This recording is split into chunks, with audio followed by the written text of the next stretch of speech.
안녕하세요. 패스터 커피타임 13번째 시간입니다. 저희가 계속해서 여러 목사님들과 상담하고 의견을 듣는 시간도 가졌고요. 책을 나누는 시간도 가졌었고 또 영화를 나누는 시간도 가졌었습니다.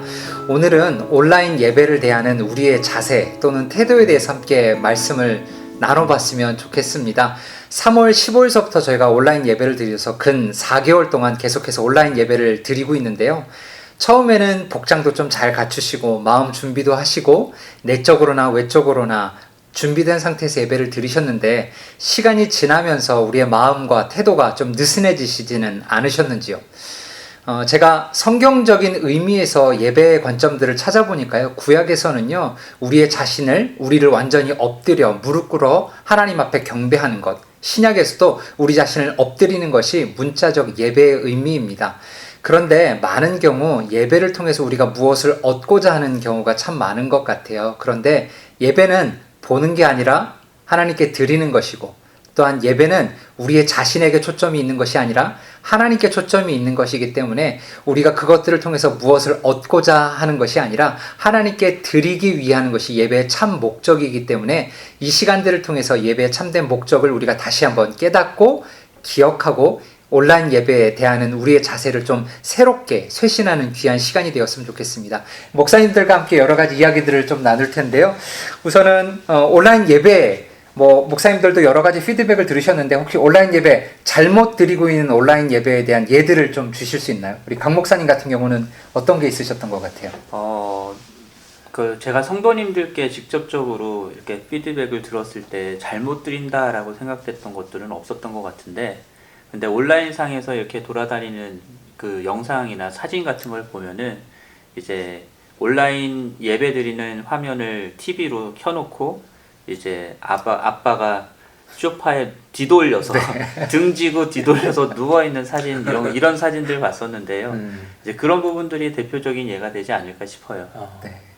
저도 온라인에서 그 사진을 봤었거든요.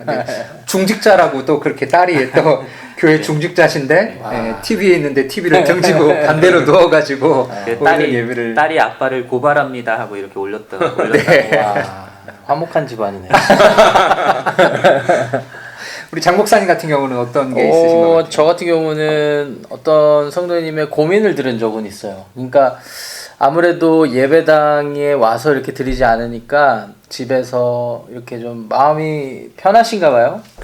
그래서 그 시간들, 예배 드리는 시간에 자꾸 다른 일을 하시는데 그 일을 하시면서 듣고 보이기도 하니까 예배 드리는 것처럼 생각을 하면서 다른 일은 또 하게 되고, 그러다 보니까 자기가 또 나중에 고민을 한다고 그러는 거예요. 이게 너 이렇게 예배 드리는 게 맞나? 이렇게 또 이제 생각을 하신다는 고민을 제가 들은 적이 있어요. 네. 저 같은 경우는 이제 그 교육부에 있다 보니까 이제 학부모님들이랑 종종 통화를 하게 되는데 이야기 들어보면, 그러니까 우리 캐티 존 선생님 설교가 너무 좋고 아이들이 너무 기뻐한다는 감사한 이야기는 있는 것 같아요. 근데 학부모님들 문제가 뭐냐면 그 캐티 존 선생님 설교가 끝난 이후부터 담임 목사님이 설교하셔서 축도하기 이 시간까지가 설교가 반은 듣고 반은 흘러가고 아이들과 씨름하고 그렇게 하지 말아라. 아이들은 뭐 게임하고 싶다, 뭐 먹고 싶다, 저기 가서 책 읽으면 안 되냐, 그렇게 하지 말아라. 막 신랑이면서 여러 가지 것들을 하면서 설교가 뭐 반은 들어오고 반은 안 들어온다라는 여러 가지 좀 여러 가지 심각한 고민을 나눠봐 주셨던 것 같아요. 여기에 대해서는 좀 어떻게 생각하세요? 우리 온라인 예배가 우리가 지금 물론 우리 중고등학교는 따로 드리지만 우리 초등학교 밑에 아이들은 엄마 아빠랑 같이 드리잖아요. 근데 거기에 좀 여러 가지 고난, 고민들이 있는데 거기에 대해서 혹시 다른 생각들이 있으신 분들이 있으신지요? 말씀하세요. 공감 가는 부분은 있는 것 같아요. 아이들 또 입장에서도 보면은 좀 힘들죠. 그렇죠. 예배 시간 지금 저희가 보통 예배 이렇게 온라인 예배만 이렇게 놓고 보면 한 1시간 반 전체 예배가 이렇게 네. 한동안은 그걸 더 넘어가는 때도 있었던 것 같고, 그러다 보니까 애들은 힘들 거예요. 힘들고 부모님들은 또 그 아들 통제하는 게 힘들 거라고 생각은 드는데 또 반대로 생각을 하면 아이들과 이렇게 같이 예배할 수 있다는 것도 의미 있는 것 같고, 또 이참에 아이들에게 뭐 이렇게 같이 예배 중요성이나 어떤 기본 태도를 같이 진지하게 좀 고민하면서 이렇게 공유할 수 있으면 좋지 않을까 하는 생각도 좀 듭니다. 저 그러면서 이제 저도 같이 고민을 하면서도 저의 어린 시절을 좀 이렇게 추억해 보면 부모님 따라서 막 어디 기도원 다니고 어디 집회 다니고 이랬던 기억이 있거든요. 물론 제가 막 이렇게 뜨겁고 이렇다기보다는 거의 반강제적으로 이렇게 쫓아다닌 건데 보면은 뭐 4시간, 뭐 3시간 가만히 앉아 있는 게 힘들긴 하지만은 그거를 좀 많이 교육을 받았던 것 같아요. 받았던 것 같아요. 그래서 그런 면에서는 그걸 이제 어떻게 평가할지는 뭐 여러분들의 자유이겠지만 사실은 신앙의 교육 측면에서도 오히려 이게 기회가 될 수도 있겠다 하는 좀 생각을 해봅니다. 네, 저도 같은 생각인데요. 네. 사실 이 팬데믹 상황이 길어지면서 사실 가정에서 아이들과 또는 예배드리고 하는 이런 부분들이 훨씬 더 중요해지는 상황이 됐고 이제 이전까지는 이제 주일학교에 보내고 이제 어른들은 어른 예배 드리고 하면서 이제 주일학교에 모든 것들을 맡겼다면 이제는 가정 안에서 주일학교의 역할도 부모님들이 감당해야 되는 부분들이 있어서 이제 그런 부분들을 생각하시고 또 부모님들이 그런 부분들에 있어서도 또 훈련도 되고 연습도 하고 하는 그런 부분들이 필요한 상황이 된 것 같아요. 이제 앞으로는 쭉 그렇게 돼야 되지 않을까 싶은 생각도 들고요. 네. 우리 권 목사님은 특별한 생각 혹시 있으시면? 네, 그래서 저 같은 경우는 매 주일 온라인 예배를 드리는 도중에 네. 이제 그 유튜브를 통해서 예배를 모니터링을 합니다. 모니터링을 한다는 게 이제 몇 분이 함께 이제 예배를 함께 드리고 계시는지 이렇게 쭉 보는데 그 스탯이 수치가 다 나와요. 그래서 예배를 시작하는 시점과 또 그 어린 아이들 CM 설교하는 도중 그리고 작년 설교가 있는 도중 이렇게 나눠서 보면은 수치가 이렇게 예배 초반부터 또 이제 작년 말씀 시간과 다릅니다. 확실히 제일 이제 많이 시청하실 때가 작년 설교 때고 확실히 CM 설교 때는 조금 그 시청률이 떨어지고 그래서 그걸로 볼 수 있는 것은 이제 성도님들께서 이렇게 좀 어른 예배 설교 시간에만 이렇게 좀 집중적으로 들으신다는 것이죠. 그래서 저희가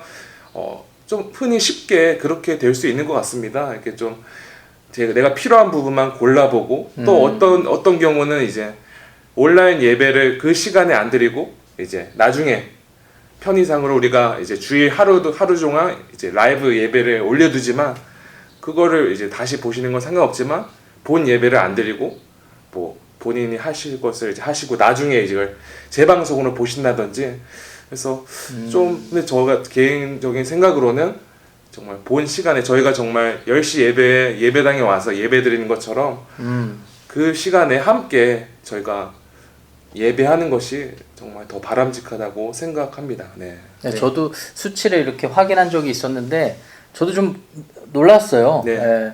여러분들이 생각하시는 한 자릿수 이런 숫자가 아니라 한 3, 40 정도 되는 숫자들이 왔다 갔다 하거든요. 그러니까 참 어떻게 보면은 모르겠어요. 이게 한편으로는 그게 습관일 수도 있습니다. 그러니까 원래 오프라인에서 예배 드리셨던 습관, 설교 시간에만 들어오신다든지 뭐 이렇게 하나님 앞에 예배하는 습관들이 어떻게 보면 온라인으로 이어지는 걸 수도 있어요. 그래서 오히려 여러분들에게 좀 부탁드리고 싶은 거는 좀 본인의 예배 태도도 체크하는 기회를 삼으면 좋지 않을까. 문득 드는 생각에 과거에 제가 청년 사역할 때 주일 대예배를 같이 드리는데 이 형제가 꼭 같은 시간에 예배 중간에 화장실을 가는 거예요. 그래서 제가 몇 주를 계속 관찰했는데 한 5번 정도가 같은 시간이에요. 그래서 제가 형제한테 불러서 물었어요. 같은 시간에 이렇게 가는 거 아냐고. 근데 자기도 인식을 못 하고 있더라고요. 그러니까 어느 순간 그게 습관이 된 거였어요. 제가 그랬나요? 그래서 예배 전에 화장실 다녀오고 이렇게 할 수 있도록 그렇게 하는데 우리도 좀 그런 부분에서 좀 이렇게 주의해야 되지 않을까라는 생각이 들었습니다. 네. 두 번째 질문을 하면 이어지는 부분인데 온라인 예배를 드리면서 우리 가운데 이렇게 많은 방해 요소들이 있잖아요. 네. 이런 것들이 있다. 우리 성도님들도 생각하시는 것들도 있는데요. 사실 저희 목사들은 온라인 예배를 한 번도 안 드려보고 계속 현장 예배를 드리고 있기 때문에 누구한테 들었던 이야기들을 하는 거기 때문에 공감성이 좀 떨어질 수도 있는데 혹시 방해 요소들이 있으면 우리 권 목사님부터 한번 나눠봐 주실 수 있으면 네. 어떤 것들이 있을까요? 아무래도 하나 제가 네. 생각나는 거는 핸드폰으로 이제 예배를 드리시는 분 같은 경우 중간에 이제 카톡 메시지가 팝업하다든지 네.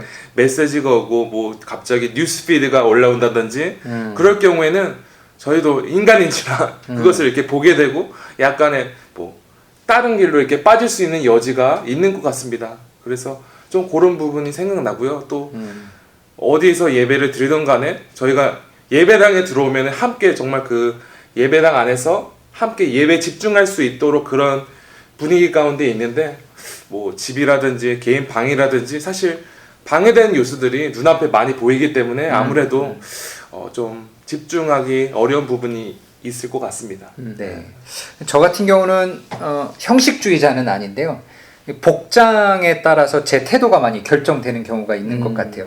그러니까 우리 여성분들은 잘 모르시겠지만 이제 저 신학교에서도 이제 예비군 훈련을 하는데 평소에 굉장히 이렇게 잘 입고 이렇게 성실히 향하는 학생들이 이 예비 군복만 입으면 일단 풀어헤치고 모자 뒤집어 쓰기 시작하고 이러면 태도가 너무 달라지는 거죠. 예, 그런 측면에서 이렇게 보통 아침 시간이다 보니까 뭐 잠옷이나 아니 편하게 그냥 입고 와서 머리도 엉클어진 상태에서 그냥 그렇게 하는 것 자체가 우리 자신을 좀 루스업하게 하고 이렇게 좀 태도도 좀 삐딱해지는 것 같아요. 그래서 그런 방해 요소가 있지 않나라고 저는 생각해봤어요. 우리 장 목사님 같은 경우는 어떤 것들이 있는 것 같아요? 네, 저도 그런 생각이 듭니다. 예, 그러니까 이렇게 환경의 영향을 받는 것 같아요. 그래서 뭐 예배 장소가 우리가 여기서 있을 때는 사실 뭐 저희 교회 또 좋은 점 중에 하나가 파이프 오르겐도 좀 있고 저 굉장히 전통적인 약간 그런 예배당 모습이 좀 있잖아요.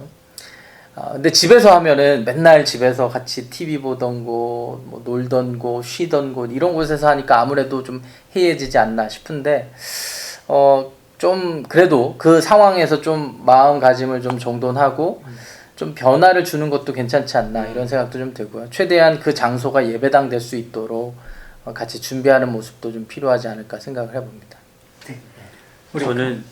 저는 그 온라인 예배 드리면서 제일 많이 느끼는 그 방해가 사실 제 안에 있다라는 생각을 많이 하거든요. 그러니까 이 예배를 드리는 중에도 이렇게 그러니까는 뭐 그 실시간으로 드리는 거가 아닌 이상 다른 뭐 녹화된 거를 본다고 할 때에도 이제 본인이 원하는 거를 선택하고자 하는 그 시간대를 선택해서 빨리빨리 넘기고자 하는 마음이 안에서 일어날 때도 있고 그리고 말씀하셨던 것처럼 여러 가지 이제 복장이나 뭐 이런 것들도 그냥 풀어헤친 상태에서 그냥 드리고 싶은 편하게 드리고 싶은 마음도 있는 거고 근데 사실 생각해보면 그 모든 게 다 우리 마음속에 있는 그 내적인 욕망으로부터 비롯된다는 생각도 들고 또 한 가지는 그 하나님 앞에 내가 지금 예배한다라고 하는 예배의 대상인 하나님에 대한 인식이 우리가 생각보다 예배 드릴 때에 잘 들지 않는다라는 것도 이게 방해 요소가 될 수 있다라는 생각이 들더라고요. 그래서 예배를 드릴 때 사람들은 보지 않지만 하나님이 보고 계시다라는 생각으로 하나님 앞에서 몸과 마음을 이렇게 바르게 하고 드려야 되는데 사실 그 생각이 잘 안 드는 거죠. 그러니까 그런 문제가 사실 우리에게 가장 큰 문제가 방해가 아닐까라는 생각들을 해보게 됩니다. 네. 우리 성도님들 들으시면서 뜨끔뜨끔 하시는 분들도 있을 것 같아요. 내 얘기인데 어떤 한 분들을 저희가 지적하는 것들이 아니고요. 그냥 많은 분들의 같은 공통사를 좀 나눠봤었습니다. 그러면 그냥 여기서 끝나면 저희가 섭섭하잖아요. 그래서 어떻게 하면 우리가 온라인 예배를 좀 더 효과적으로 그리고 하나님께만 집중할 수 있을까에 대해서 간단하게 좀 나눠봤으면 좋겠어요. 우리 장 목사님은 그렇다면 이 어려운 쉽지 않은 온라인 예배인데 이 상황 가운데서 어떻게 좀 더 하나님께 집중하고 조금 더 효과적으로 드릴 수 있을까요? 갑자기 든 생각은 그 VR이 빨리 개발이 돼가지고 농담이고요. 아까 제가 말씀드린 부분처럼 그 예배는 정성된 마음, 그 진정성 있는 어떤 태도 이런 거가 많이 반영이 돼야 되니까 집에서 드리는 게 불가피하다면은 좀 집을 최대한 예배 장소로 잘 준비하는 것도 필요할 것 같아요. 그래서 뭐 거실을 벗어나서 뭐 예를 들면 어떤 한 방을 지정을 해서 그곳에서 가족들끼리 예배할 수 있도록 전날 미리 뭐 청소도 좀 한다든지 또 예배 전에 이렇게 모여서 미리 기도하고 식구들끼리 준비한다든지 그런 태도만으로도 분위기를 잡을 때 굉장히 좋지 않을까 하는 생각이 좀 듭니다. 네, 우리 광 목사님은 어떤 것들이 있을까요? 네, 저 같은 경우는 좀 더 그 온라인 예배, 그러니까 온라인 예배 자체가 저희가 집중하기 어렵다고 많이 말씀해 주셨는데 저희가 특별히 이제 주일날 10시에 지금 예배 드리는데 그 전에 뭐 자녀들이신 분들은 이제 자녀들 아침도 먹이고 뭐 청소도 하고 설거지도 하고 그러다가 10시에 딱 오시면 마음이 분주하기 때문에 바로 이렇게 마음의 준비가 되지 않을 수 있을 것 같아요. 그래서 저희가 10시 예배지만 예배 시간을 9시 50분으로 기억하시고 9시 50분에 오시면 저희가 그런 카운트다운도 있고 또 예배를 준비할 수 있는 그런 피아노, 찬송가 음악도 이렇게 나옵니다. 그래서 그 시간에 10분 동안 앉아서 이렇게 차분히 기도하시고 또 예배를 준비하시다가 예배를 시작하면은 조금 더 좀 더 그 예배를 잘 준비할 수 있지 않을까 생각이 듭니다. 네, 우리 강 목사님은 어떤 것들이 있을까요? 저는 그 뭐 일맥상통하는 내용들인데요. 사실 그 하나님 앞에 서 있다라는 그 사실을 계속 생각하는 게 제일 중요한 부분인 것 같아서 사실 예배 전에 일찍 와서 기도로 준비하는 거 너무 중요한 부분인 것 같고요. 특별히 그 온라인 예배에 임할 때에 그러니까 다른 방해 요소들을 좀 제거해 놓는 것도 필요한 부분인 것 같아요. 그래서 사실 그 우리가 그 수치상으로 봐도 그 전화기를 사용해서 온라인 예배를 드리는 경우에는 그 시청 시간이 나오는데 이게 상대적으로 굉장히 짧습니다. 다 파악하고 있습니다. 그래서 그 TV로 보거나 하는 경우에는 처음부터 끝까지 보시는 분들이 많은데 그렇죠. 이제 전화기로 보시는 경우에는 이제 중간에 나갔다가 다시 들어오는 그런 경향도 많은 것 같고요. 빨리 그냥 나가시는 경우도 많은 것 같아서 가급적 전화기가 아닌 TV로 예배를 드리는 게 좋은 방법이라는 생각도 듭니다. 네. 저 같은 경우는 이미 교회에서 가이드라인을 준 것만을 잘 따라도 예배에 많은 경우 저희가 참 많은 혜택을 보는 것 같아요. 뭐 예를 들어서 좀 정갈한 옷을 입고 예배 10분 전에 와서 기도하고 헌금은 준비하고 성경책도 미리 준비해 놓고 여러 가지 왜냐하면 죄송합니다. 제가 이제 교육부 쪽에 있다 보니까 사실 아이들 보러 예배 잘 드려라 성공해라 이렇게 백날 얘기해도 아이들은 저희를 모습을 보잖아요. 그러니까 사실 너무 좋은 신앙교육의 한 툴이 될 수도 있기 때문에 우리가 좀 불편하더라도 일찍 일어나서 정결하게 옷 갈아입고 성경책 갖다 놓고 담임 목사님께서 성경책을 항상 말씀하시고 가슴까지 이렇게 올려놓고 찬송하자고 하는데 아마 많은 분들이 하시겠지만 또 어떤 분들은 그냥 아무도 안 보니까 편하게 있자라고 하실 텐데 그런 가이드라인을 잘 쫓아오시면 아마 많은 방해 요소들이 없어질 것 같아요. 네, 저희가 뭐 온라인 예배에 대한 우리의 자세에 대해서 많이 배웠었는데요. 우리 강 목사님께서 얘기하셨던 것처럼 하나님이 우리 예배를 보고 계신다라는 것 자체가 되게 중요한 것 같아요. 그래서 소명의 저자인 오스키니스가 유일한 청중이라는 이야기를 하는데요. 우리 예배를 받으시는 분은 살아계신 하나님 오직 한 분이시라고 이야기를 하고 있고 그것에 저는 아주 적극적으로 동의합니다. 그렇기 때문에 우리가 예배를 관람한다, 본다, 그리고 예배를 보고서 오늘 예배는 참 좋았다. 오늘 예배는 별로였다가 아니라 하나님께서 예배를 드리는 우리의 태도 때문에 이번 예배 참 좋았다라고 하나님께서 말하실 수 있도록 우리가 그렇게 준비하고 예배 전에도 그리고 예배 중간에도 그리고 예배 끝난 후에도 그 말씀대로 살아가려는 그 삶을 통해서 그렇게 노력한다라면 어려운 상황 가운데서도 집중하기 어렵지만 그 시간 가운데도 우리가 참으로 진정으로 신령과 진정으로 드리는 예배가 될 수 있을 거라고 생각합니다. 혹 뭐 다른 의견이 있으시면 말씀해 주시고요. 여러 가지 고민이나 아니면 온라인 예배에 대해서 건의하실 사항 있으시면 우리 동산 담당 목사님께 말씀해 주시면 저희가 적극적으로 반영하고 함께 기도하도록 하겠습니다. 지금까지 들어주셔서 감사하고요. 매 예배 때마다 저희 성도님들 위해서 끊임없이 같이 기도하도록 하겠습니다. 감사합니다.